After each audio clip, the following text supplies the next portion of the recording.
Hello ਬੱਚੋ, ਬੇਟੇ ਪਿਛਲੇ ਲੈਕਚਰ ਦੇ ਵਿੱਚ ਆਪਾਂ ਐਕਸਟ੍ਰੈਕਸ਼ਨ ਕੀਤੀ ਸੀ crude metal the from concentrated ਓਰ। ਠੀਕ ਹੈ, ਜਿਹਦੇ ਵਿੱਚ ਆਪਾਂ ਕਿਹਾ ਸੀ ਕਿ ਦੋ ਪਾਰਟਸ ਦੇ ਵਿੱਚ ਹੋਏਗੀ। ਪਹਿਲਾਂ ਆਪਾਂ ਜਿਹੜੀ ਓਰ ਕਨਸੈਂਟਰੇਟਡ ਓਰ ਹੈ ਉਹਦੀ ਆਕਸੀਡੇਸ਼ਨ ਕਰਾਂਗੇ ਕਿ ਓਰ ਨੂੰ ਅਸੀਂ ਆਕਸਾਈਡ ਓਰ ਦੇ ਵਿੱਚ ਕਨਵਰਟ ਕਰਾਂਗੇ। ਇਹ ਕਿਉਂ ਕਰਦੇ ਹਾਂ? ਕਿਉਂਕਿ ਆਕਸਾਈਡ ਓਰ ਦੀ ਰਿਡਕਸ਼ਨ ਹੈ ਜਿਹੜੀ ਉਹ ਬਹੁਤ ਆਸਾਨੀ ਨਾਲ ਹੋ ਜਾਂਦੀ ਹੈ। ਉਸ ਤੋਂ ਬਾਅਦ ਫਿਰ ਆਪਾਂ ਉਹਦੀ ਰਿਡਕਸ਼ਨ ਕਰਾਂਗੇ। ਰਿਡਕਸ਼ਨ ਨਾਲ ਸਾਡੇ ਕੋਲੇ ਕਰੂਡ ਮੈਟਲ ਆ ਜਾਏਗੀ। ਠੀਕ ਹੈ, ਜਿਹੜਾ ਆਪਾਂ ਆਕਸੀਡੇਸ਼ਨ ਕਰੀਏ ਉਹਦੇ ਆਪਾਂ ਦੋ ਮੈਥਡ ਕੀਤੇ ਸੀ, ਇੱਕ ਕੈਲਸੀਨੇਸ਼ਨ ਤੇ ਇੱਕ ਰੋਸਟਿੰਗ। ਕੈਲਸੀਨੇਸ਼ਨ ਆਪਾਂ ਕਰਦੇ ਹਾਂ ਇਨ ਦਾ ਲਿਮਿਟਡ ਸਪਲਾਈ ਆਫ 에ਅਰ ਜਾਂ ਇਨ ਦਾ ਐਬਸੈਂਸ ਆਫ 에ਅਰ, ਤੇ ਜਿਹੜੀ ਆਪਾਂ ਰੋਸਟਿੰਗ ਕਰਦੇ ਹਾਂ ਉਹ ਐਕਸੈਸ ਸਪਲਾਈ ਆਫ 에ਅਰ ਦੇ ਵਿੱਚ ਕੀਤੀ ਜਾਂਦੀ ਹੈ। ਠੀਕ ਹੈ, ਦੂਸਰਾ ਮੈਥਡ ਆਪਾਂ ਹੁਣ ਕਰਦੇ ਹਾਂ conversion of oxide to metal. ਹੁਣ ਜੇ ਆਪਾਂ ਆਕਸਾਈਡ ਜਿਹੜਾ ਬਣਾਇਆ ਸੀ ਉਹਨੂੰ ਆਪਾਂ ਮੈਟਲ ਦੇ ਵਿੱਚ ਕਨਵਰਟ ਕਰਨਾ ਹੈ, ਜਾਂ ਅਸੀਂ ਇਹਨੂੰ ਕਹਿ ਦਿੰਦੇ ਹਾਂ ਰਿਡਕਸ਼ਨ ਆਫ ਆਕਸਾਈਡ ਜਾਂ reduction oxide to metal. Reduction of oxide to metal. ठीक है, the process of extraction of metal by heating the metal oxide with a suitable reducing agent. ਜਦੋਂ ਆਪਾਂ ਆਕਸਾਈਡ ਦੀ ਰਿਡਕਸ਼ਨ ਕਰਨੀ ਹੈ ਬੇਟੇ ਤਾਂ ਸਾਨੂੰ ਉਹਦੇ ਵਾਸਤੇ ਇੱਕ ਰਿਡਿਊਸਿੰਗ ਏਜੰਟ ਚਾਹੀਦਾ ਹੈ। ਰਿਡਿਊਸਿੰਗ ਏਜੰਟ ਕਿਹੜਾ ਹੁੰਦਾ ਹੈ? ਜਿਹੜਾ ਦੂਸਰੇ ਦੀ ਰਿਡਕਸ਼ਨ ਕਰ ਸਕੇ। ਤਾਂ ਇਹਦੇ ਵਾਸਤੇ ਸਾਨੂੰ ਰਿਡਿਊਸਿੰਗ ਏਜੰਟ ਚਾਹੀਦਾ ਹੈ। ठीक है, पर ਉਹਨੂੰ ਆਪਾਂ ਰਿਡਿਊਸਿੰਗ ਏਜੰਟ ਨਾਲ ਗਰਮ ਕਰਾਂਗੇ ਤਾਂ ਇਹਨੂੰ ਆਪਾਂ ਕੀ ਕਹਿੰਦੇ ਫਿਰ ਥਰਮਲ ਰਿਡਕਸ਼ਨ। ਕਿਉਂ? ਕਿਉਂਕਿ ਇਹ ਹੀਟਿੰਗ ਨਾਲ ਹੁੰਦੀ ਹੈ, ਇਸ ਕਰਕੇ ਇਹਨੂੰ ਕੀ ਕਿਹਾ ਜਾਂਦਾ ਹੈ? ਥਰਮਲ ਰਿਡਕਸ਼ਨ ਜਾਂ ਪਾਇਰੋਮੈਟਲਰਜੀ। ਹੀਟਿੰਗ ਨਾਲ ਜਿਹੜੀ ਰਿਡਕਸ਼ਨ ਕਰਦੇ ਆ ਉਹਨੂੰ ਪਾਇਰੋਮੈਟਲਰਜੀ ਕਿਹਾ ਜਾਂਦਾ ਹੈ। ਠੀਕ ਹੈ, if the reducing agent used is carbon. ਹੁਣ ਜੇ ਅਸੀਂ ਰਿਡਿਊਸਿੰਗ, ਕਿਉਂਕਿ ਕੋਈ ਨਾ ਕੋਈ ਰਿਡਿਊਸਿੰਗ ਏਜੰਟ ਤਾਂ ਸਾਨੂੰ ਲੈਣਾ ਪੈਣਾ। ਠੀਕ ਹੈ, ਰਿਡਕਸ਼ਨ ਵਾਸਤੇ ਤਾਂ ਜੇ ਅਸੀਂ ਰਿਡਿਊਸਿੰਗ ਏਜੰਟ ਨੂੰ ਕਾਰਬਨ ਲੈ ਰਹੇ ਹਾਂ, carbon in the farm of Coke, ਜਾਂ ਆਪਾਂ ਲੈ ਲਓ ਸਿੰਪਲ ਕਾਰਬਨ ਹੈ ਜਾਂ ਕਾਰਬਨ ਡਾਈਆਕਸਾਈਡ। ਠੀਕ ਹੈ, ਜਾਂ ਕੋਕ ਲੈ ਲਿਆ ਜਾਂ ਕਾਰਬਨ ਮੋਨੋਆਕਸਾਈਡ ਲੈ ਲਿਆ, ਤਾਂ ਉਦੋਂ ਜਿਹੜੀ ਤੁਹਾਡੀ ਪ੍ਰੋਸੈਸ ਹੈ ਨਾ ਰਿਡਕਸ਼ਨ ਦੀ, ਉਹਨੂੰ ਅਸੀਂ ਕਹਿੰਦੇ ਹਾਂ ਸਮੈਲਟਿੰਗ। ਤਾਂ ਇਹ ਬਹੁਤ ਵਾਰ ਪੁੱਛਿਆ ਜਾਂਦਾ ਕਿ ਸਮੈਲਟਿੰਗ ਕੀ ਹੁੰਦੀ ਹੈ। ਸਮੈਲਟਿੰਗ ਕਿਹਨੂੰ ਕਹਿੰਦੇ ਆਪਾਂ? ਇਹ ਰਿਡਕਸ਼ਨ ਹੈ but in the presence of carbon. If the reducing agent used is carbon, then the process of reduction is called smelting. Clear? ਜੇ ਆਪਾਂ ਐਗਜ਼ਾਮਪਲ ਲਈਏ, ਕੋਈ ਵੀ ਮੈਟਲ ਦਾ ਆਕਸਾਈਡ ਲੈ ਲਿਆ ਆਪਾਂ, MX ਸਪੋਜ਼ ਕਰ ਲਿਆ OY, ਜਿੰਨੇ ਮਰਜ਼ੀ ਇਹਨਾਂ ਦੀ ਜਿਹੜੀ ਹੈਗੀ ਹੈ ਨੰਬਰ ਆਫ ਐਟਮਸ ਹੈ ਕਿੰਨੀਆਂ X and Y plus YC। ਕਿਉਂਕਿ YC ਕਿਉਂ ਲਿਆ? ਕਿਉਂਕਿ O ਦੇ ਨਾਲ ਕੰਬਾਈਨ ਹੋਣਾ ਇਹਨੇ ਤੇ CO ਬਣਾਉਣਾ। ਤਾਂ ਤੁਹਾਡੇ ਕੋਲੇ ਕੀ ਬਚ ਗਿਆ? ਇਹ ਰਿਡਿਊਸਿੰਗ ਏਜੰਟ ਹੈ। ਇਹਦੇ ਤੋਂ ਆਕਸੀਜਨ ਨੂੰ ਰਿਮੂਵ ਕਰਕੇ ਇਹਦੇ ਨਾਲ ਆਕਸੀਜਨ ਹੈ ਜਿਹੜੀ ਅਟੈਚ ਹੋ ਜਾਏਗੀ ਤਾਂ ਕੀ ਬਣ ਜਾਏਗਾ? XM plus YCO। ਠੀਕ ਹੈ, ਤਾਂ ਆਕਸੀਜਨ ਇਹਦੇ ਨਾਲ ਰਿਮੂਵ ਹੋ ਗਈ, ਇਹਦਾ ਮਤਲਬ ਇਹਦੀ ਰਿਡਕਸ਼ਨ ਹੋ ਗਈ। ਇਹਦੇ ਨਾਲ ਆਕਸੀਜਨ ਅਟੈਚ ਹੋ ਗਈ, ਇਹਦਾ ਮਤਲਬ ਇਹਦੀ ਆਕਸੀਡੇਸ਼ਨ ਹੋ ਗਈ। ਠੀਕ ਹੈ, ਤਾਂ ਇਹ ਰਿਡਿਊਸਿੰਗ ਏਜੰਟ ਹੈ ਜਿਹੜਾ ਆਪ ਆਕਸੀਡਾਈਜ਼ ਹੁੰਦਾ, ਉਹਨੂੰ ਅਸੀਂ ਕੀ ਕਹਿੰਦੇ ਹਾਂ? Reducing agent. ਇਹ ਤੁਸੀਂ +1 ਦੇ ਵਿੱਚ ਰਿਡੌਕਸ ਰਿਐਕਸ਼ਨ ਦੇ ਵਿੱਚ ਬਹੁਤ ਡਿਟੇਲ 'ਚ ਪੜ੍ਹਿਆ ਹੋਇਆ ਬੇਟੇ। ਠੀਕ ਹੈ, ਜਿਵੇਂ ਆਪਾਂ ਐਗਜ਼ਾਮਪਲ ਲੈ ਲਈਏ, ਜ਼ਿੰਕ ਆਕਸਾਈਡ ਦੀ ਆਪਾਂ ਰਿਡਕਸ਼ਨ ਕਰਨੀ ਹੈ ਇਨ ਦਾ ਪ੍ਰੈਜ਼ੈਂਸ ਆਫ ਕਾਰਬਨ, ਤਾਂ ਇਹ ਕੀ ਬਣਾ ਲੇਗਾ? ਜ਼ਿੰਕ ਮੈਟਲ ਬਣ ਜਾਏਗੀ ਤੇ ਕਾਰਬਨ ਮੋਨੋਆਕਸਾਈਡ ਹੋ ਜਾਏਗਾ। ਠੀਕ ਹੈ, other process of reduction are. ਹੁਣ ਜਿਹੜੀਆਂ ਹੋਰ ਪ੍ਰੋਸੈਸਿਸ ਹੈ ਨਾ ਜਿਹੜੀਆਂ ਰਿਡਕਸ਼ਨ ਦੀਆਂ ਬੇਟੇ, ਉਹ ਕੀ ਹੋ ਸਕਦੀਆਂ? ਹਾਈਡਰੋਜਨ ਨਾਲ ਰਿਡਕਸ਼ਨ ਹੋ ਸਕਦੀ ਹੈ, ਐਲੂਮੀਨੀਅਮ ਨਾਲ ਰਿਡਕਸ਼ਨ ਹੋ ਸਕਦੀ ਹੈ, ਜਾਂ ਸੈਲਫ ਰਿਡਕਸ਼ਨ ਹੋ ਸਕਦੀ ਹੈ। ਮਤਲਬ ਰਿਡਿਊਸਿੰਗ ਏਜੰਟ ਹੈ, ਹਾਈਡਰੋਜਨ ਵੀ ਹੋ ਸਕਦਾ ਹੈ, ਐਲੂਮੀਨੀਅਮ ਵੀ ਹੋ ਸਕਦਾ ਹੈ, ਜਾਂ ਸੈਲਫ ਰਿਡਕਸ਼ਨ ਦਾ ਮਤਲਬ ਆਪਣੇ ਆਪ ਹੀ ਆਪਣੇ ਉਹਦੇ ਜਿਹੜੇ ਜਿਹਦੀ ਰਿਡਕਸ਼ਨ ਕਰਨੀ ਆ ਉਹ ਆਪਣੇ ਆਪ ਹੀ ਆਪਣੀ ਰਿਡਕਸ਼ਨ ਕਰ ਲਵੇ, ਤਾਂ ਉਹਨੂੰ ਅਸੀਂ ਕੀ ਕਵਾਂਗੇ? Self reduction. ਜਿਵੇਂ ਆਪਾਂ ਕਾਪਰ ਦੀ ਲੈ ਲਈਏ, ਇਹ ਅਸੀਂ ਕਿਊਪਰਸ ਸਲਫਾਈਡ ਲੈ ਲਿਆ Cu2S, ਇਹਦੀ ਅਸੀਂ ਆਕਸੀਡੇਸ਼ਨ ਕਰੀ। ਆਕਸੀਡੇਸ਼ਨ ਤਾਂ ਅਸੀਂ ਕਰਾਂਗੇ, ਤਾਂ ਪਹਿਲਾ ਪ੍ਰੋਸੈਸ ਹੈ ਸਾਡਾ, ਤਾਂ ਇਹਨੂੰ ਅਸੀਂ ਕਾਹਦੇ 'ਚ ਕਨਵਰਟ ਕਰਤਾ? ਸਲਫਾਈਡ ਓਰ ਨੂੰ ਅਸੀਂ ਕਾਹਦੇ 'ਚ ਕਨਵਰਟ ਕੀਤਾ? ਆਕਸਾਈਡ ਓਰ ਦੇ ਵਿੱਚ, ਤੇ ਪਲੱਸ ਕੀ ਨਿਕਲ ਗਿਆ? Sulphur dioxide. ਠੀਕ ਹੈ, ਹੁਣ ਇਹ ਜਿਹੜਾ ਆਕਸਾਈਡ ਬਣ ਗਿਆ ਤੇ ਇੱਕ ਸਲਫਾਈਡ, ਕਿਉਂਕਿ ਸਾਰੇ ਦਾ ਸਾਰਾ ਤਾਂ ਸਲਫਾਈਡ ਯੂਜ਼ ਨਹੀਂ ਹੋਇਆ ਹੋਣਾ, ਵਿੱਚ ਸਲਫਾਈਡ ਵੀ ਰਹਿ ਜਾਂਦਾ ਹੈ। ਠੀਕ ਹੈ, ਇਹ ਆਪਸ ਦੇ ਵਿੱਚ ਸਲਫਾਈਡ ਤੇ ਆਕਸਾਈਡ ਆਪਸ ਦੇ ਵਿੱਚ ਰਿਐਕਟ ਕਰ ਲੈਂਦੇ ਆ। ਠੀਕ ਹੈ, ਇਹ ਸਲਫਾਈਡ ਤੇ ਆਕਸਾਈਡ ਇਹ क्यूपरस सल्फाइड है, ये क्यूपर ऑक्साइड है।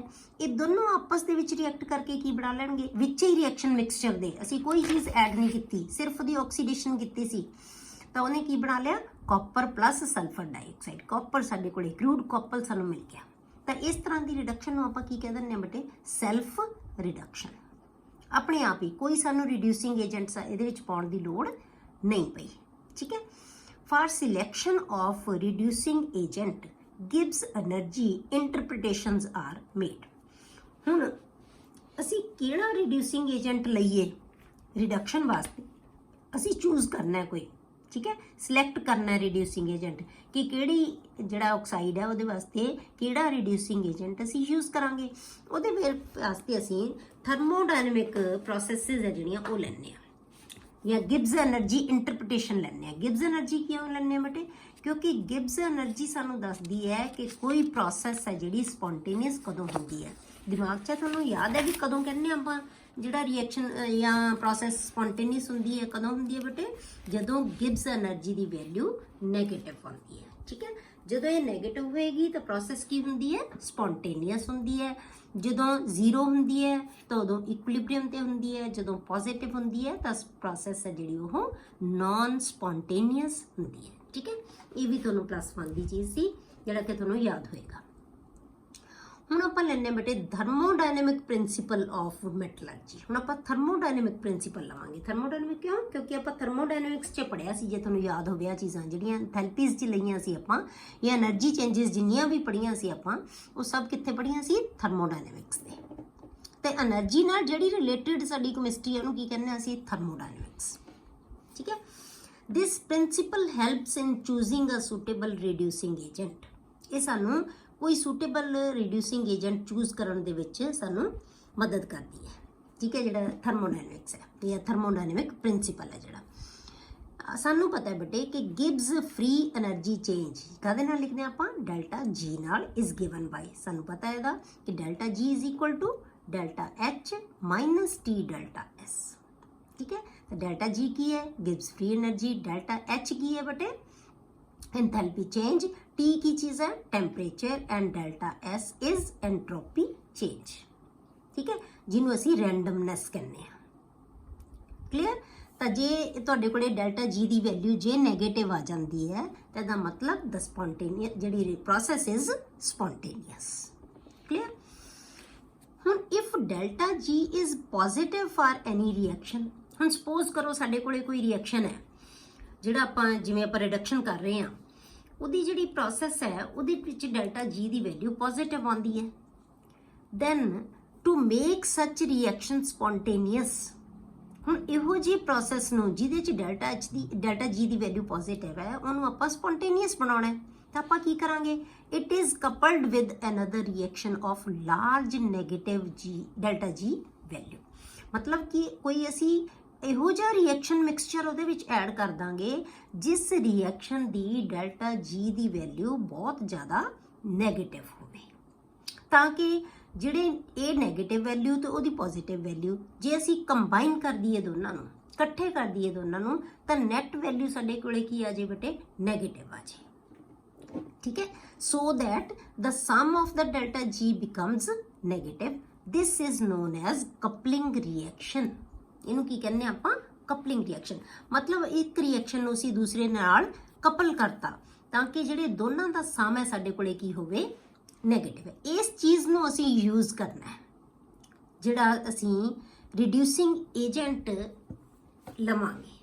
ਠੀਕ ਹੈ, ਉਹਦੇ ਵਾਸਤੇ ਜਿਵੇਂ ਆਪਾਂ ਐਗਜ਼ਾਮਪਲ ਸਾਡੇ ਕੋਲੇ ਜਦੋਂ ਅਸੀਂ ਆਕਸੀਡੇਸ਼ਨ ਕਰਦੇ ਹਾਂ ਬੇਟੇ, ਰਿਡਕਸ਼ਨ ਕਰਦੇ ਹਾਂ ਆਪਾਂ ਆਕਸਾਈਡ ਦੀ, ਤਾਂ ਜੇ ਰਿਡਿਊਸਿੰਗ ਏਜੰਟ ਜਿਹੜਾ ਵਰਤਾਂਗੇ ਨਾ, ਸਾਡੇ ਕੋਲ ਦੋ ਪ੍ਰੋਸੈਸਿਸ ਹੋ ਜਾਂਦੀਆਂ।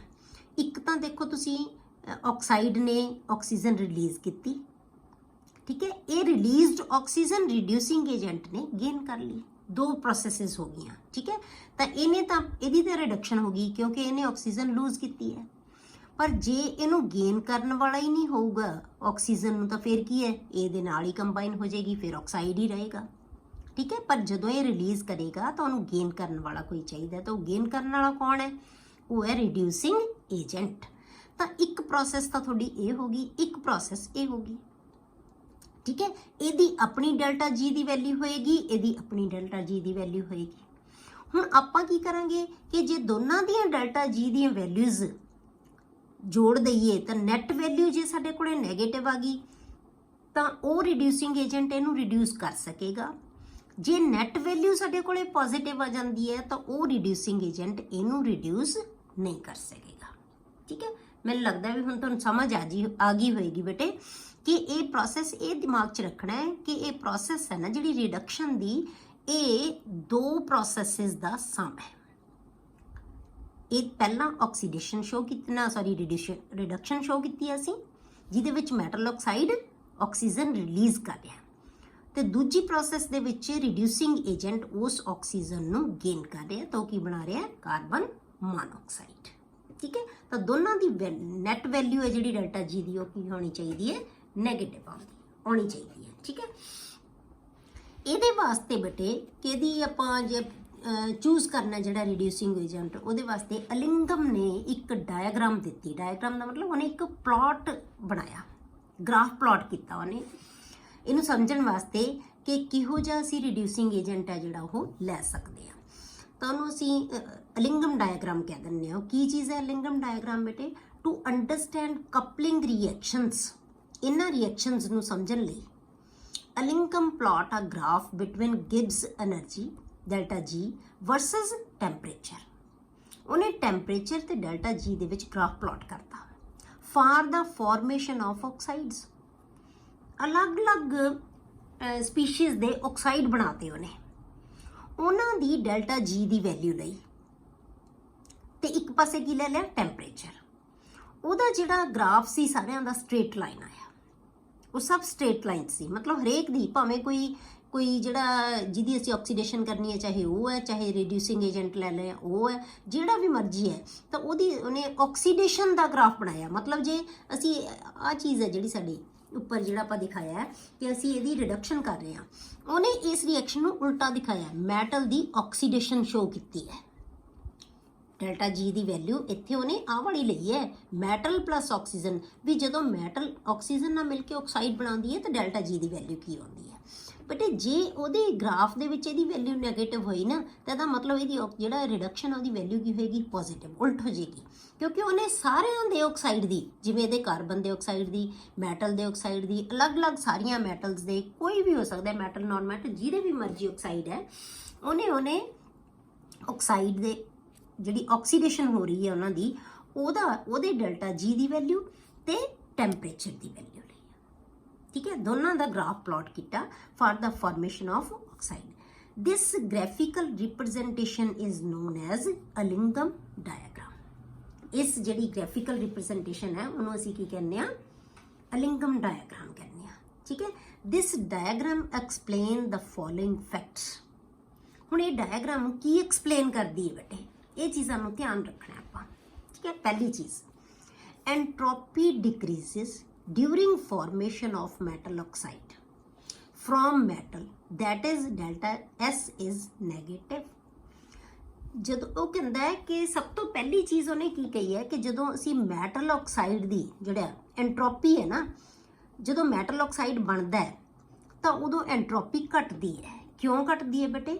ਕਿਉਂਕਿ ਮੈਟਲ ਕੀ ਹੈ, ਸੋਲਿਡ ਹੈ, ਆਕਸੀਜਨ ਕੀ ਹੈ, ਗੈਸ ਹੈ, ਮਿਲ ਕੇ ਕੀ ਬਣਾ ਰਿਹਾ ਹੈ, ਮੈਟਲ ਆਕਸਾਈਡ। ਮੈਟਲ ਆਕਸਾਈਡ ਕੀ ਹੈ, ਸੋਲਿਡ ਹੈ। ਮਤਲਬ ਇਹਦੇ 'ਚ ਇੱਕ ਰਿਐਕਟੈਂਟ ਸਾਡਾ ਗੈਸ ਸੀ, ਇਹ ਸਾਡਾ ਪ੍ਰੋਡਕਟ ਕੀ ਬਣੀ ਹੈ, ਕੱਲੀ ਸੋਲਿਡ, ਤਾਂ ਰੈਂਡਮਨੈਸ ਕੀ ਹੋ ਗਈ, ਘਟ ਗਈ, ਤਾਂ ਡੈਲਟਾ ਐਸ ਦੀ ਵੈਲਿਊ ਕੀ ਹੋਏਗੀ, ਘਟ ਜਾਏਗੀ। ਰੈਂਡਮਨੈਸ ਸਮਝਦੇ ਹੋ ਨਾ, ਆਜ਼ਾਦੀ, ਫਰੀडम, ਕਿਉਂਕਿ ਇਹ ਤਾਂ ਗੈਸ ਸੀ ਤਾਂ ਬਹੁਤ ਮੋਲੀਕਿਊਲ ਫ੍ਰੀ ਰਹੇ ਸੀਗੇ, ਪਰ ਹੁਣ ਇੱਥੇ ਕੀ ਬਣ ਗਏ, ਸੋਲਿਡ 'ਚ ਬਣ ਗਏ, ਇਹ ਆਰਡਰ ਦੇ ਵਿੱਚ ਆ ਗਈ, ਤਾਂ ਇਹਦਾ ਮਤਲਬ ਰੈਂਡਮਨੈਸ ਇਹਦੀ ਕੀ ਹੋ ਗਈ, ਘਟ ਗਈ। ਪਹਿਲੀ ਚੀਜ਼ ਕਿ ਜਦੋਂ ਮੈਟਲ ਆਕਸਾਈਡ ਦੀ ਅਸੀਂ ਜਿਹੜਾ ਮੈਟਲ ਆਕਸਾਈਡ ਬਣਦਾ ਹੈ ਜਦੋਂ, ਤਾਂ ਉਦੋਂ ਰੈਂਡਮਨੈਸ ਹੈ ਜਿਹੜੀ ਉਹ ਕੀ ਹੁੰਦੀ ਹੈ, ਘਟਦੀ ਹੈ। ਜਦੋਂ ਵੀ ਮੈਟਲ ਤੋਂ ਉਹਦਾ ਆਕਸਾਈਡ ਬਣੇਗਾ ਤਾਂ ਰੈਂਡਮਨੈਸ ਡਿਕਰੀਜ਼ ਹੋਏਗੀ। ਠੀਕ ਹੈ, ਦੂਸਰੀ ਚੀਜ਼, delta S increases on melting ਔਰ ਬੋਇਲਿੰਗ। ਮਤਲਬ ਕਿ ਇਸੇ ਮੈਟਲ ਆਕਸਾਈਡ ਦੀ ਜੇ ਅਸੀਂ ਸਟੇਟ ਚੇਂਜ ਕਰ ਦਈਏ, ਜੇ ਆਪਾਂ ਮੈਲਟ ਕਰ ਦਈਏ, ਉਹਨੂੰ ਬੋਇਲ ਕਰ ਦਈਏ, ਮਤਲਬ ਕਿ ਉਹਦੀ ਚੇਂਜ ਆਫ ਸਟੇਟ ਹੋ ਗਈ, of substance, hence change in delta G takes place suddenly. ਤਾਂ ਗ੍ਰਾਫ ਦੇ ਵਿੱਚ ਇੱਕਦਮ ਡੈਲਟਾ ਜੀ ਦੀ ਵੈਲਿਊ ਚੇਂਜ ਹੋ ਜਾਂਦੀ ਹੈ। ਮਤਲਬ ਗ੍ਰਾਫ ਸਟੇਟ ਲਾਈਨ ਹੈ, ਪਰ ਇੱਕਦਮ ਕਈ ਵਾਰੀ ਇੱਕ ਪੁਆਇੰਟ ਤੇ ਜਾ ਕੇ ਨਾ ਇੱਕਦਮ ਚੇਂਜ ਆ ਜਾਂਦੀ ਹੈ, ਵਧੇਗੀ ਜਾਂ ਘਟੇਗੀ ਵੈਲਿਊ। ਉਹ ਕਦੋਂ ਹੋਏਗੀ? ਜਦੋਂ ਅਸੀਂ ਸਟੇਟ ਦੇ ਵਿੱਚ ਜਦੋਂ ਚੇਂਜ ਆਉਂਦੀ ਹੈ ਉਦੋਂ। ਡੈਲਟਾ ਐਸ ਇੰਕਰੀਜ਼es ਔਨ ਮੈਲਟਿੰਗ ਔਰ boiling of the substance, hence change in delta G takes place suddenly। ठीक है। तीसरी चीज बेटे ਇਹਦੇ ਵਿੱਚ ਕੀ ਹੈ? formation of only CO is good reductant। ਜਦੋਂ ਵੀ CO ਬਣਦਾ ਹੈ, CO ਕਿਵੇਂ ਬਣਦਾ ਹੈ? ਉਦੋਂ ਜਿਹੜਾ ਹਮੇਸ਼ਾ ਡੈਲਟਾ G ਦੀ ਵੈਲਿਊ ਹੈ ਜਿਹੜੀ ਉਹ ਕੀ ਰਹੇਗੀ? ਨੈਗੇਟਿਵ ਹੋਏਗੀ। ਜਾਂ ਆਪਾਂ ਕਹ ਲਓ ਕਿ ਜਿਹੜਾ ਐਂਟਰੋਪੀ ਹੈ ਉਹ ਹਮੇਸ਼ਾ ਕੀ ਹੋਏਗੀ? ਪੋਜ਼ਿਟਿਵ ਹੋਏਗੀ। ਉਹ ਹਮੇਸ਼ਾ ਪੋਜ਼ਿਟਿਵ ਹੁੰਦੀ ਹੈ। ਇਸੇ ਕਰਕੇ ਗੁੱਡ ਰਿਡਕਟੈਂਟ ਜਾਂ ਰਿਡਿਊਸਿੰਗ ਏਜੰਟ CO ਨੂੰ ਮੰਨਿਆ ਜਾਂਦਾ ਹੈ due to positive change in entropy. ਇਹਦੀ ਐਂਟਰੋਪੀ ਇਹ ਕੀ ਹੁੰਦੀ ਹੈ? ਪੋਜ਼ਿਟਿਵ ਹੁੰਦੀ ਹੈ ਬੇਟੇ ਹਮੇਸ਼ਾ। ਕਿਉਂ? ਆਪਾਂ ਕੀ ਲੈਂਦੇ ਹਾਂ? ਕਾਰਬਨ ਸੋਲਿਡ ਫਾਰਮ 'ਚ ਹੈ, O2 ਨੈਗੇਟਿਵ ਫਾਰਮ 'ਚ ਹੈ, ਗਿਵਜ਼ 2CO ਇਹ ਗੈਸੀਅਸ ਫਾਰਮ 'ਚ ਹੈ। ਇਹ ਵੀ ਗੈਸੀਅਸ 'ਚ, ਇਹ ਵੀ ਗੈਸੀਅਸ 'ਚ। ਇਹਦਾ ਮਤਲਬ ਕੀ ਹੋਇਆ ਬੇਟੇ?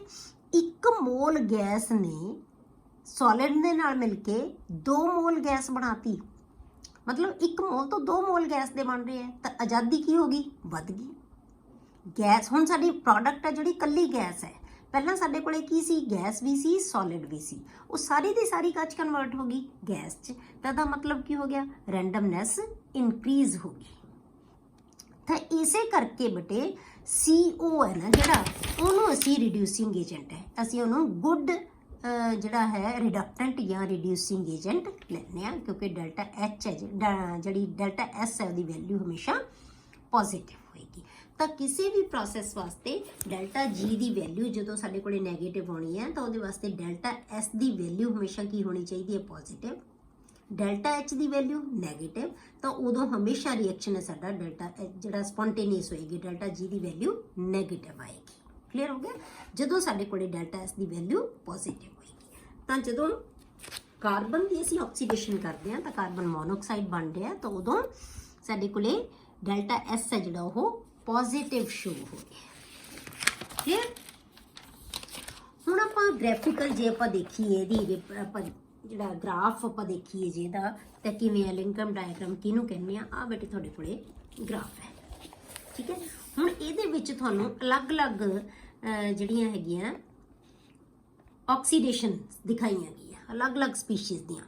ਜਿਵੇਂ ਮੈਗਨੀਸ਼ੀਅਮ ਦੀ ਆਕਸੀਡੇਸ਼ਨ ਹੋ ਰਹੀ ਹੈ ਤਾਂ ਇਹਦੀ ਡੈਲਟਾ G ਦੀ ਵੈਲਿਊ ਇੰਨੀ ਹੈ। ਦੇਖੋ ਟੈਂਪਰੇਚਰ ਦੇ ਅਕੋਰਡਿੰਗ, ਇਹ ਟੈਂਪਰੇਚਰ ਦੇ ਅਕੋਰਡਿੰਗ ਹੌਲੀ-ਹੌਲੀ ਨੈਗੇਟਿਵ ਵੈਲਿਊ ਘਟਦੀ ਜਾਂਦੀ ਹੈ ਜਿਵੇਂ ਜਿਵੇਂ ਟੈਂਪਰੇਚਰ ਵਧੀ ਜਾਂਦਾ ਹੈ।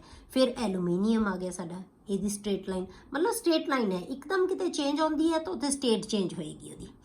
ਠੀਕ ਹੈ। ਇਹ ਆ ਗਿਆ ਸਾਡੇ ਕੋਲੇ ZN ਦੀ, ਇਹ ਉੱਪਰ ਨੂੰ ਜਾ ਰਿਹਾ ਹੈ। ਇਹ ਆ ਗਿਆ ਗ੍ਰਾਫ ਸਾਡੇ ਕੋਲੇ CO ਦਾ, ਜੇ CO O2 ਨਾਲ ਮਿਲ ਕੇ CO2 ਬਣਾਉਂਦਾ ਹੈ।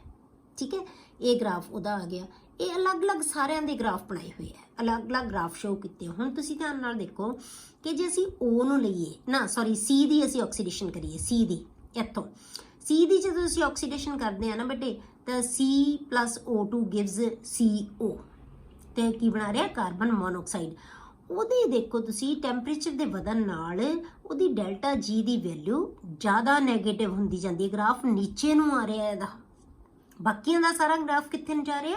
ਉੱਪਰ ਨੂੰ ਜਾ ਰਿਹਾ। ਇਹਦਾ ਗ੍ਰਾਫ ਨੀਚੇ ਨੂੰ ਆ ਰਿਹਾ। ਇਹਦਾ ਮਤਲਬ ਕੀ ਹੈ? ਇਹਦੀ ਡੈਲਟਾ G ਦੀ ਵੈਲਿਊ ਹੈ ਜਿਹੜੀ ਉਹ ਜ਼ਿਆਦਾ ਘਟੀ ਜਾ ਰਹੀ ਹੈ, ਜਾਂ ਕਹਿ ਲਓ ਨੈਗੇਟਿਵ ਜ਼ਿਆਦਾ ਹੋਈ। ਜਿੰਨੀ ਜ਼ਿਆਦਾ ਨੈਗੇਟਿਵ ਹੋਏਗੀ ਉਨੀ ਪ੍ਰੋਸੈਸ ਕੀ ਹੋਏਗੀ?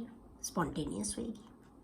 ਇਸੇ ਕਰਕੇ ਕਾਰਬਨ ਨੂੰ ਅਸੀਂ ਜਾਂ ਕਾਰਬਨ ਮੋਨੋਆਕਸਾਈਡ ਨੂੰ ਅਸੀਂ reducing agent as a reducing agent reduce ਕਰਦੇ ਹਾਂ, ਕਿਉਂਕਿ ਇਹਨਾਂ ਦੇ ਆਕਸਾਈਡ ਦੀ ਵੈਲਿਊ ਹੈ ਨਾ ਜਿਹੜੀ ਉਹ ਜ਼ਿਆਦਾ ਨੈਗੇਟਿਵ ਹੈ।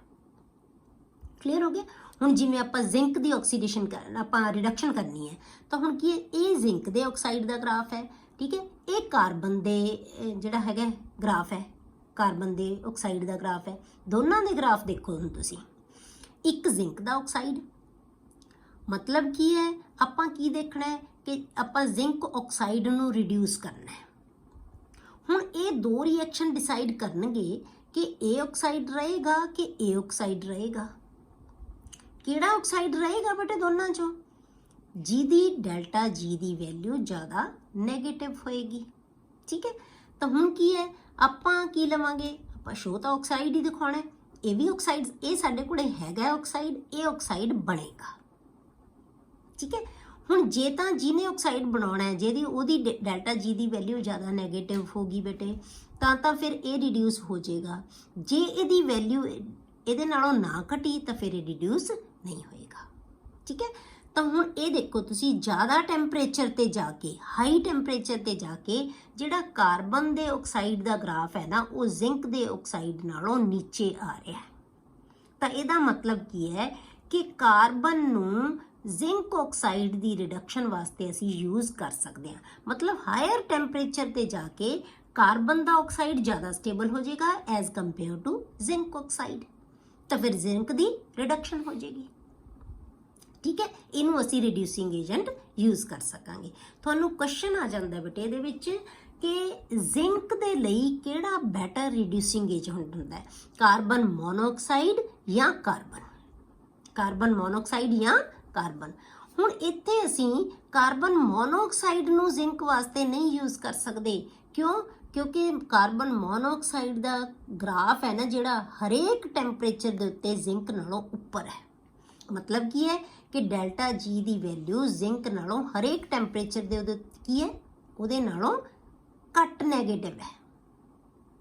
ਠੀਕ ਹੈ, ਇਹਦੀ ਵੈਲਿਊ, ਜ਼ਿੰਕ ਦੇ ਆਕਸਾਈਡ ਦੀ ਵੈਲਿਊ ਜ਼ਿਆਦਾ ਨੈਗੇਟਿਵ, ਇਹਦਾ ਮਤਲਬ ਜ਼ਿੰਕ ਦਾ ਆਕਸਾਈਡ ਜ਼ਿਆਦਾ ਸਟੇਬਲ ਹੈ ਐਜ਼ ਕੰਪੇਅਰ ਟੂ CO ਦੇ ਆਕਸਾਈਡ ਨਾਲੋਂ, ਮਤਲਬ ਕਾਰਬਨ ਮੋਨੋਆਕਸਾਈਡ ਜਿਹੜੀ ਡਾਈਆਕਸਾਈਡ ਬਣ ਰਹੀ ਹੈ ਉਹਦੇ ਆਕਸਾਈਡ ਨਾਲੋਂ।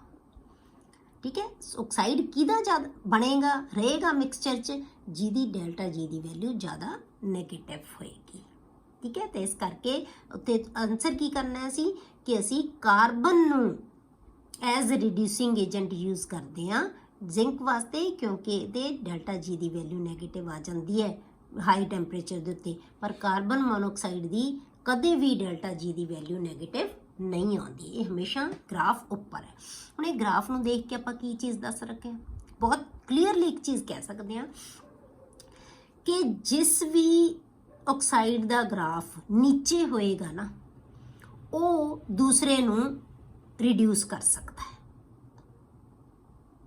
ਕਲੀਅਰ ਹੋ ਗਿਆ ਕਿ ਜਿਹਦੇ ਆਕਸਾਈਡ ਦਾ ਗ੍ਰਾਫ ਨੀਚੇ ਹੋਏਗਾ, ਹੁਣ ਜਿਵੇਂ ਆਪਾਂ ਐਲੂਮੀਨੀਅਮ ਤੇ ਜ਼ਿੰਕ ਆ ਗਿਆ, ਤਾਂ ਐਲੂਮੀਨੀਅਮ ਦਾ ਗ੍ਰਾਫ ਬੇਟੇ ਜ਼ਿੰਕ ਦੇ ਆਕਸਾਈਡ ਨਾਲੋਂ ਕੀ ਹੈ, ਨੀਚੇ ਹੈ। ਇਹਦਾ ਮਤਲਬ ਐਲੂਮੀਨੀਅਮ ਜ਼ਿੰਕ ਨੂੰ ਰਿਡਿਊਸ ਕਰ ਸਕਦਾ ਹੈ। ਇਹਦਾ ਆਕਸਾਈਡ ਜ਼ਿਆਦਾ ਨੈਗੇਟਿਵ ਵੈਲਿਊ ਦੇਖੋ ਤੁਸੀਂ ਐਲੂਮੀਨੀਅਮ ਦੀ ਕੀ ਹੈ, ਜ਼ਿਆਦਾ ਨੈਗੇਟਿਵ ਵੈਲਿਊ। ਜੇ ਆਪਾਂ ਕਹੀਏ ਮੈਗਨੀਸ਼ੀਅਮ ਤੇ ਐਲੂਮੀਨੀਅਮ ਦੇ ਵਿੱਚੋਂ, ਕਿ ਮੈਗਨੀਸ਼ੀਅਮ ਹੈ ਨਾ ਜਿਹੜਾ ਐਲੂਮੀਨੀਅਮ ਨੂੰ ਰਿਡਿਊਸ ਕਰ ਸਕਦਾ ਹੈ। ਠੀਕ ਹੈ, ਘੱਟ ਟੈਂਪਰੇਚਰ ਦੇ ਉੱਤੇ। ਜਾਂ ਹੋਰ ਜਿਹੜੀਆਂ ਫੈਕਟਰਸ ਹੋ ਸਕਦੇ ਹੁੰਦੇ ਆ ਵੀ ਅਸੀਂ ਕੋਈ ਚੀਜ਼ ਨਾ ਯੂਜ਼ ਕਰ ਸਕੀਏ, ਕੋਈ ਉਹਦੀ ਕੋਸਟਲੀ ਹੋਵੇ ਚੀਜ਼ ਜਾਂ ਕੁਝ ਹੋਵੇ, ਪਰ ਥਰਮੋਡਾਇਨਾਮਿਕਸ ਦੇ ਅਕੋਰਡਿੰਗ ਆਪਾਂ ਦੱਸ ਸਕਦੇ ਹਾਂ ਕਿ ਮੈਗਨੀਸ਼ੀਅਮ ਹੈ ਨਾ ਜਿਹੜਾ ਇਹਨੂੰ ਰਿਡਿਊਸ ਕਰ ਸਕਦਾ ਹੈ। ਕਲੀਅਰ? ਤਾਂ ਆਇਰਨ ਨੂੰ ਜਿਹੜਾ ਹੈਗਾ, ਆਇਰਨ ਨੂੰ ਆਪਾਂ ਰਿਡਿਊਸ ਕਰਨਾ ਤਾਂ ਕੀ ਹੈ, ਆਪਾਂ ਜ਼ਿੰਕ ਨੂੰ ਵੀ ਯੂਜ਼ ਕਰ ਸਕਦੇ ਹਾਂ, ਆਪਾਂ ਐਲੂਮੀਨੀਅਮ ਨੂੰ ਵੀ ਯੂਜ਼ ਕਰ ਸਕਦੇ ਹਾਂ ਜੇ ਅਸੀਂ ਆਇਰਨ, ਕਿਉਂਕਿ ਆਇਰਨ ਦਾ ਆਕਸਾਈਡ ਹੈ ਉਹਦੀ ਵੈਲਿਊ ਡੈਲਟਾ ਜੀ ਦੀ ਵੈਲਿਊ ਬਹੁਤ ਉੱਪਰ ਹੈ, ਬਹੁਤ ਘੱਟ ਨੈਗੇਟਿਵ ਹੈ, ਬਾਕੀਆਂ ਦੇ ਆਕਸਾਈਡ ਦੀ ਨੈਗੇਟਿਵ ਵੈਲਿਊ ਜ਼ਿਆਦਾ ਹੈ। ਕਲੀਅਰ ਹੋ ਗਈ ਚੀਜ਼? ਤੇ ਇਹਨੂੰ ਆਪਾਂ ਆਕਸਾਈਡ, ਮਤਲਬ ਗ੍ਰਾਫ ਦੇ ਵਿੱਚ ਜਿਹੜਾ ਵੀ ਇਸ ਐਲਿੰਗਮ ਡਾਇਆਗ੍ਰਾਮ ਦੇ ਵਿੱਚ ਜਿਹਦਾ ਗ੍ਰਾਫ ਨੀਚੇ ਹੁੰਦਾ ਹੈ, ਉਹ ਮੈਟਲ ਹੈ ਨਾ ਜਿਹੜੀ ਦੂਸਰੇ ਨੂੰ ਰਿਡਿਊਸ ਕਰ ਸਕਦੀ ਹੈ। ਠੀਕ ਹੈ, ਉਹ ਮੈਟਲ ਦੂਸਰੇ ਨੂੰ ਰਿਡਿਊਸ ਕਰ ਸਕਦੀ ਹੈ ਜਿਹਦਾ ਗ੍ਰਾਫ ਨੀਚੇ ਆਉਂਦਾ ਹੈ। ਕਲੀਅਰ? ਹੁਣ ਆਪਾਂ ਬੇਟੇ ਇਹਦੀਆਂ ਲਿਮਿਟੇਸ਼ਨਸ ਕੀ ਹੈ, ਇਹ ਡਾਇਗਰਾਮ ਦੀਆਂ ਕੁਝ ਲਿਮਿਟੇਸ਼ਨਸ ਹੈ, ਉਹ ਲਿਮਿਟੇਸ਼ਨਸ ਕੀ ਹੈ, ਕੀ ਲਿਮਿਟੇਸ਼ਨਸ ਆਪਾਂ ਲੈਂਦੇ ਆ। ਪਹਿਲਾ ਹੈ it indicates the feasibility of the reduction process. ਸਾਨੂੰ ਰਿਡਕਸ਼ਨ ਪ੍ਰੋਸੈਸ ਹੈ ਨਾ ਜਿਹੜੀ ਉਹਦੀ ਫਿਜ਼ੀਬਿਲਿਟੀ ਦੱਸਦੀ ਹੈ ਕਿ ਪ੍ਰੋਸੈਸ ਹੋਏਗੀ ਕਿ ਨਹੀਂ ਹੋਏਗੀ, ਕਿ ਅਸੀਂ ਰਿਡਿਊਸਿੰਗ ਏਜੰਟ ਕਿਹੜਾ ਵਰਤਾਂਗੇ ਤਾਂ ਪ੍ਰੋਸੈਸ ਹੋਏਗੀ, ਜਾਂ ਕਿਹੜਾ ਰਿਡਿਊਸਿੰਗ ਏਜੰਟ ਅਸੀਂ ਚੂਜ਼ ਕਰ ਸਕਦੇ ਹਾਂ, ਇਹਦੇ ਵਾਸਤੇ ਸਾਨੂੰ ਦੱਸ ਸਕਦੀ ਹੈ। And is unable to explain the kinetics of the reduction. ਇਹ ਸਾਨੂੰ ਰਿਡਕਸ਼ਨ ਦੀ ਕਾਈਨੈਟਿਕਸ ਨਹੀਂ ਦੱਸਦੀ, ਮਤਲਬ ਕਿ ਸਪੀਡ ਨਹੀਂ ਦੱਸਦੀ ਰਿਡਕਸ਼ਨ ਦੀ, ਕਿ ਰਿਡਕਸ਼ਨ ਦੀ ਪ੍ਰੋਸੈਸ ਹੈ ਨਾ ਜਿਹੜੀ ਕਿੰਨੀ ਫਾਸਟ ਹੋਏਗੀ, ਸਲੋ ਹੋਏਗੀ, ਕੁਝ ਕੀ ਹੈ, ਮਤਲਬ ਕਾਈਨੈਟਿਕਸ ਬਾਰੇ ਕੁਝ ਐਕਸਪਲੇਨੇਸ਼ਨ ਨਹੀਂ ਦਿੰਦੀ ਸਾਨੂੰ, ਸਿਰਫ ਫਿਜ਼ੀਬਿਲਿਟੀ ਦੱਸਦੀ ਹੈ ਕਿ ਪ੍ਰੋਸੈਸ ਹੋਏਗੀ ਜਾਂ ਨਹੀਂ ਹੋਏਗੀ। ਕਲੀਅਰ? दूसरी चीज, reactions are assumed at equilibrium in this diagram. Reactions नूं एज्यूम ही किया होया कि इक्विलिब्रियम ते है इस डायग्राम दे विच। क्लियर? हुण इहदे नाल रिलेटेड क्वेश्चन मैं तुहानूं हुणे दस्सिया सी कि out of C and CO which is better reducing agent for ZNO। ZNO वास्ते कौन रिड्यूसिंग एजेंट किहड़ा वधिया है? आपां की किहा सी? कार्बन, क्योंकि ZNO C नाल ही करके ZN ते CO बना सकदा है, क्योंकि कार्बन मोनोऑक्साइड दा ग्राफ हमेशा ही की है? ऊपर है। ਉਹਦਾ ਉਹ ਵੀ ਕਿੱਥੇ ਹੈ? 1673 ਕੈਲਵਨ ਤੇ, 1673 ਕੈਲਵਨ ਤੇ। ਟੈਂਪਰੇਚਰ ਵੀ ਹਾਈ ਤੇ, ਕਿਉਂਕਿ ਘੱਟ ਟੈਂਪਰੇਚਰ ਦੇ ਉੱਤੇ ਕੀ ਹੈ? ਸੀ ਦਾ ਜਿਹੜਾ ਗ੍ਰਾਫ ਸੀ ਉਹ ਕੀ ਸੀ? ਉੱਪਰ ਸੀ। ਕਾਰਬਨ ਦੀ ਆਕਸੀਡੇਸ਼ਨ ਦਾ ਗ੍ਰਾਫ ਸੀਗਾ ਜਿਹੜਾ ਉਹ ਕੀ ਸੀ? ZN ਜਾਂ ਕਹੋ ਤੁਸੀਂ ਜ਼ਿੰਕ ਦੀ ਆਕਸੀਡੇਸ਼ਨ ਨਾਲੋਂ ਉੱਪਰ ਆਉਂਦਾ ਸੀ। ਠੀਕ ਹੈ। उस तो बाद बेटे थोड़ा अगला क्वेश्चन है, the value of delta G negative या कह लो G Gibbs energy of formation है for the formation of Cr2O3 is -540 kilo joules per mole and that of aluminium oxide is -827 kilo joules per mole. Is reduction of Cr2O3 possible with aluminium? मतलब कि थोनों दोनों की delta G की value देती बेटी। Chromium के oxide की delta G की वैल्यू आ है, एल्यूमीनियम के ऑक्साइड की वैल्यू ए है। ठीक है। हुण थोनों की कहा कि Cr2O3 की रिडक्शन असी एल्यूमीनियम नाल कर सकते हैं बेटे?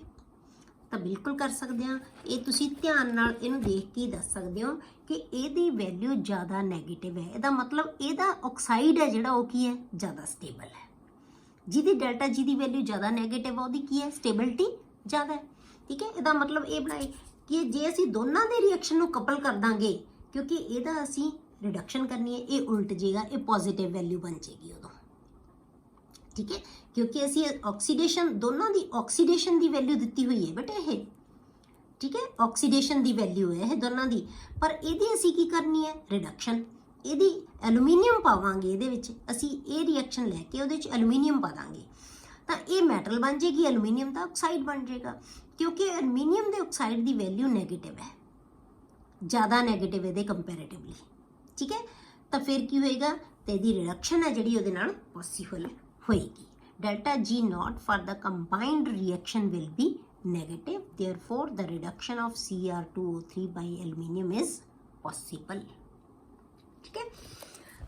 Copper can be extracted by hydrometallurgy but not zinc. Explain कि आपां कॉपर नूं तां हाइड्रोमेटलर्जी दे नाल एक्सट्रैक्ट कर सकते हैं पर जिंक नूं नहीं कर सकते। इहदा रीजन की देवांगे आपां बेटे कि जिंक है जी बहुत ज़्यादा रिएक्टिव मैटल है।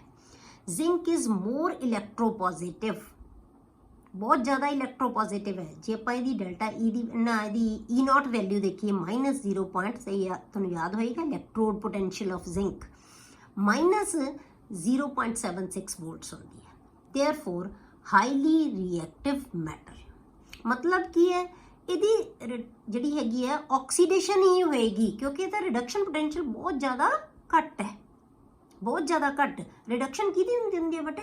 ਜਿਹਦਾ ਰਿਡਕਸ਼ਨ ਪੋਟੈਂਸ਼ੀਅਲ ਜ਼ਿਆਦਾ ਹੋਵੇ। ਇਹਦਾ ਰਿਡਕਸ਼ਨ ਪੋਟੈਂਸ਼ੀਅਲ ਕੀ ਹੈ? ਬਹੁਤ ਲੋ ਹੈ। It can not be easily displaced from its solution, ਇਸ ਕਰਕੇ ਡਿਸਪਲੇਸ ਨਹੀਂ ਹੁੰਦੀ ਹੈ ਸੋਲੂਸ਼ਨ ਦੇ ਵਿੱਚੋਂ। But copper is less electropositive, copper less electropositive है, या कह दो तुसी इहदा रिडक्शन पोटेंशियल बहुत ज़्यादा है। ये पॉजिटिव है, पॉजिटिव 0.34 वोल्ट्स। इहदा नैगेटिव सीगा, नैगेटिव भी बहुत ज़्यादा। ठीक है।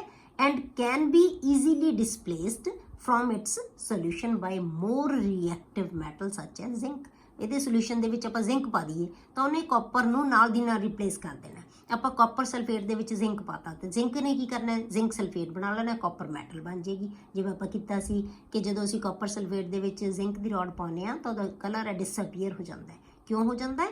ਕਿਉਂਕਿ ਕਾਪਰ ਆਇਨਸ ਉਹਦੇ ਵਿੱਚੋਂ ਖਤਮ ਹੋ ਜਾਂਦੇ ਆ। ਠੀਕ ਹੈ। ਤਾਂ ਆਪਾਂ ਕੀ ਕੀਤਾ? Zinc plus copper ions gives zinc ions plus copper, copper metal ਦੇ ਵਿੱਚ ਕਨਵਰਟ ਹੋ ਗਈ। तो इस करके कि कॉपर नूं तां असीं एक्सट्रैक्ट कर सकते हैं।